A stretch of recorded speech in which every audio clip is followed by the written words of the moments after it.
એટલે પરિવારમાં જો સંસ્કાર નહીં હોય ને તો પ્રમુખ સ્વામી મહારાજ આ વાત બોલ્યા બહુ સાચી, સંપત્તિ અને સંતતિ બે ખોવાનો વારો આવશે. જો આ પરિવાર આવ્યો, સંપત્તિ અને સંતતિ બે ખોઈ નાખે.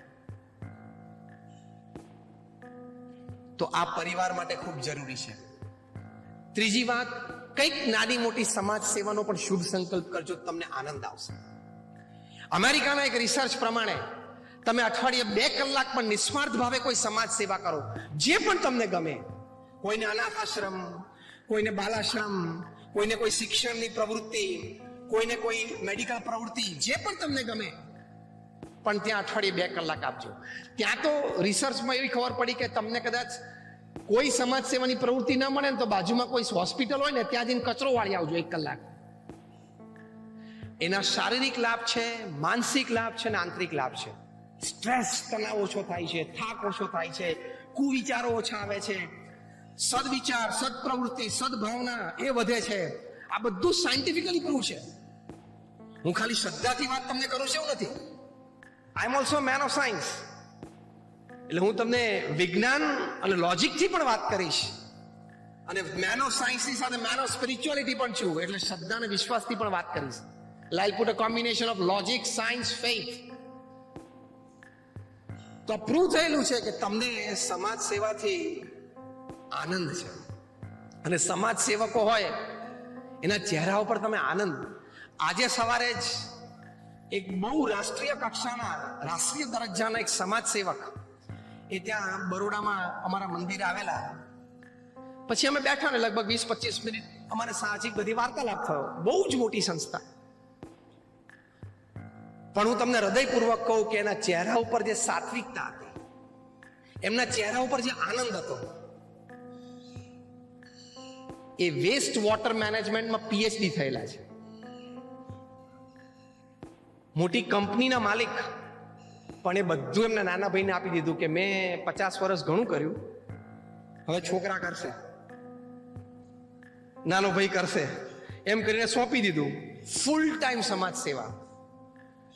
પણ I tell you from my heart, મારા હૃદયથી હું તમને કહું અત્યારે, મારી હૃદયની વખતે કબૂલાત હતી કે એમના ચહેરા ઉપર જે આનંદ હતો, જે સાત્વિકતા હતી, યુ ફીલ કે ધીસ ઇઝ લાઈફ, આ જીવન છે. તો એવો એક શુભ સંકલ્પ કરજો કે કંઈક નાની મોટી સમાજ સેવા કરવી છે, તો એનાથી પણ તમને જીવનમાં ખૂબ આનંદ આવશે. અને છેલ્લી વાત, હવે આપણે 10 મિનિટમાં પૂરું કરીએ. ભગવાન પ્રત્યેની શ્રદ્ધા, ભગવાન પ્રત્યેની ભક્તિ એ પણ જીવનમાં દ્રઢ કરવાની. આમાં પણ વૈજ્ઞાનિક દ્રષ્ટિકોણથી ઘણી બધી વાત સંશોધનમાં આવી છે. આપણા મહાન સત્શાસ્ત્રો અને ઋષિ મુનિઓ તો આપણને અનુભવથી વાત કરી છે. યુનિવર્સિટી ઓફ કોલંબિયામાં રિસર્ચ થઈ કે જે પરિવારમાં ધર્મ પ્રત્યેની શ્રદ્ધા છે, પરિવારજનોને કંઈક ભગવાન પ્રત્યેની ભક્તિ છે. આપણે અહીંયા કેમ્પસની વચ્ચોવચ ભગવાન શ્રી કૃષ્ણની મૂર્તિ પધરાવી છે, અને રોજ સવારે આપણે બધા પ્રાર્થના કરીએ છીએ. અમારા ડોક્ટર સ્વામીને આ વાતની ખબર જ છે, અને આ વાતની તેમને જોરશોરથી ઘણી જગ્યાએ વાત કરેલી છે. તો that element of faith, that element of devotion, એક મનુષ્ય તરીકે આપણામાં હોવું જોઈએ. નહીં તો મનુષ્ય ને પશુમાં કોઈ ફરક નથી. પશુ પણ સવારે ઉઠીને ખાઈ પીવે છે, ફરે છે, બચ્ચા પેદા કરે છે, બચ્ચા મોટા કરે છે. તમે તમારા છોકરાઓને ભણાવો છો, અને સિંહણ પણ જંગલમાં એના બચ્ચાને હન્ટિંગ શીખવાડે છે. એ પણ એટલું જ કપરું કામ છે, સહેલું નથી. એટલે બધું પશુઓ પણ કરે છે. પશુમાં અને માણસમાં ફેર શું? ધર્મ અને ભક્તિ એ પશુ અને માણસમાં ફેર છે. પ્રમુખ સ્વામી મહારાજ આ વાત કરતા કે ધર્મ અને ભક્તિ જો મનુષ્યના હૃદયમાં ના હોય તો પશુ જેવો જ છે. કારણ કે ભાઈ તમે ખાઓ, પીવો, હરો ફરો, આનંદ કરો, મોજ મજાક કરો, પરિવાર ચલાવો, બચ્ચા મોટા કરો, પછી ટાઈમ આવે એટલે આગ બંધ થઈ જાય, કાર્યક્રમ પૂરો. પશુ જેવું જીવન. It is animal life, dog life, donkey life, cat life, simple. તો યુનિવર્સિટી ઓફ કોલંબિયાએ કીધું કે જે પરિવારમાં ધર્મ છે, ધર્મના સંસ્કાર છે, જે પરિવારમાં ભગવાન પ્રત્યેની થોડી શ્રદ્ધા અને ભક્તિ છે, એ પરિવારને, જે પરિવારોમાં ધર્મ અને ભક્તિ નથી, એના કરતા શું વિશેષ લાભ છે? 10 વર્ષનો આ સર્વે, 1 લાખ પરિવારમાં સર્વે, પૃથ્વીના 5 ખંડો ઉપરનો સર્વે, દુનિયાના 100 દેશોમાં સર્વે, એની પરથી તારણ કાઢ્યું કે જે પરિવારોમાં ધર્મ અને ભક્તિના સંસ્કાર વિશેષ છે એ પરિવારમાં પહેલી વાત કે પરસ્પર એકબીજા પ્રત્યે સહન કરવાની વૃત્તિ, સહિષ્ણુતા અને પ્રેમ એ વધારે જોવા મળ્યા. આ સુખમય જીવન થયું કે નહીં? કારણ કે હાર્વર્ડ યુનિવર્સિટીએ સ્ટડી કર્યો કે પૃથ્વી પર સૌથી મોટો આનંદ કયો? તો પારિવારિક જીવનનો આનંદ.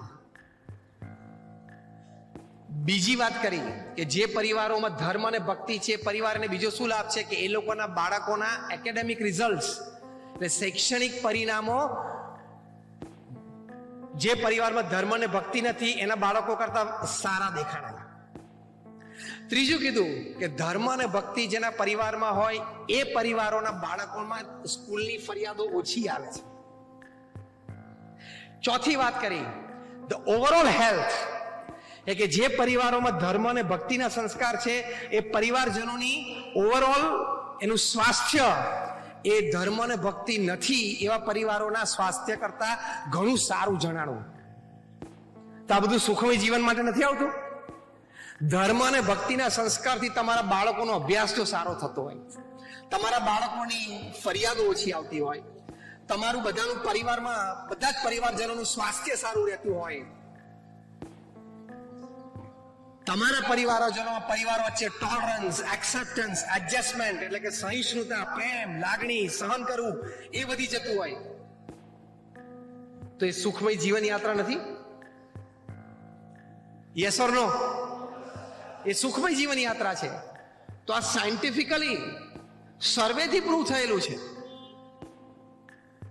પણ આપણે ઘણી વખત કેવું છે કે અમે સંતો કહીએ તમને ઓછું મનાય, પણ એની જ વાત પાછી પશ્ચિમમાંથી રિસર્ચ થઈને આવે ને તો કે હવે બરોબર.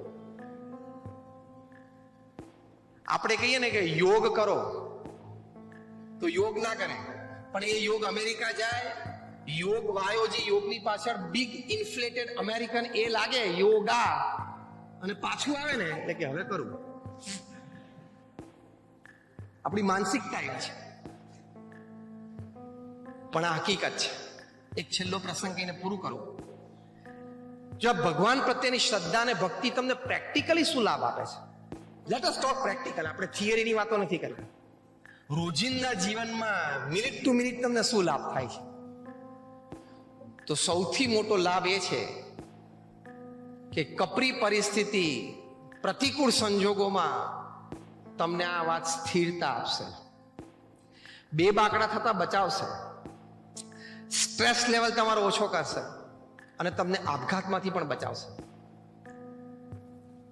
બહુ મોટા સાયકેટ્રિસ્ટ હતા કાર્લ યંગ, એમણે લખ્યું છે કે મેં 60 વર્ષ સુધી સાયકેટ્રિસ્ટની પ્રેક્ટિસ કરી. એટલે સાયકેટ્રિસ્ટ એટલે ગાંડા, સાયકેટ્રિક ગાંડાની ટ્રીટમેન્ટ કરી. કેટલા વર્ષ? 60 વર્ષ આંતરરાષ્ટ્રીય કક્ષાએ. અને સાયકેટ્રી વિભાગના પિતામહ કહેવાય કાર્લ યંગ.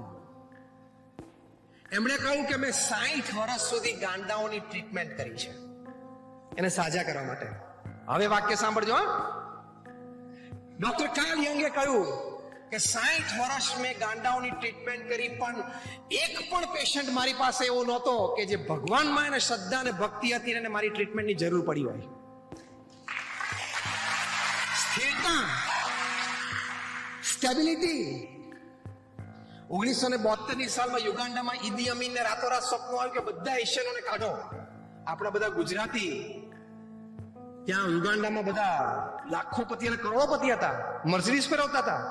60 અને 70ના દાયકામાં મોટી મોટી દુકાનોના માલિક હતા, ફેક્ટરીઓના માલિક હતા. અને ઈદી અમીન આવ્યા અને કે 72 કલાકમાં દેશ છોડો, પહેરેલા કપડે છોડો.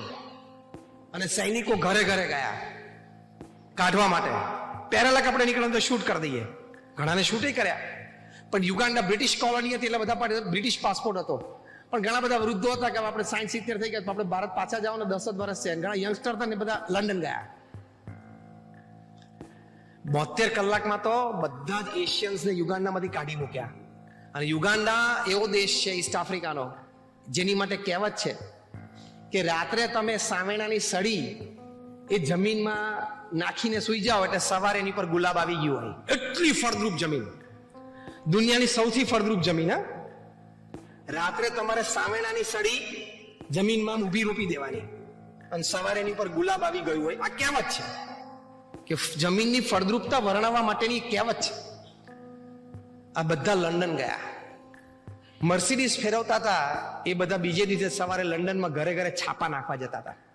કેવી પરિસ્થિતિ. હા, આ બધું 72 કલાકમાં જ થયું છે. માણસ ગાંડો થઈ જાય કે નહીં?